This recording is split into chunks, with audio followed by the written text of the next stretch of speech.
এবারে এটা হোয়াইট ক্যাম লাগে মানে এটা ব্যালেন্সের টাইপেলে দিছে আরে এই শাওয়ারতে পুরো পুরো আবার গেছে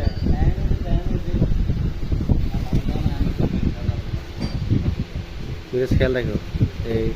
জিরো মিলবো ঘন্টা লাগে এই কাটা এই মাথা ওইটা দুটোটা মাথার লাগে ঠিক আছে নি হ্যাঁ জিরো ঠিক আছে তারপরে আবার যদি মিলাই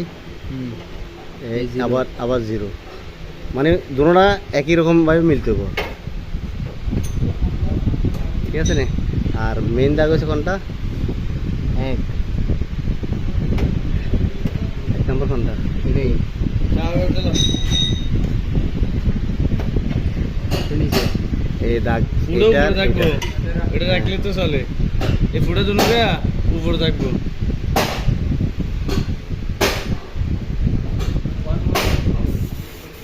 দাও স্যার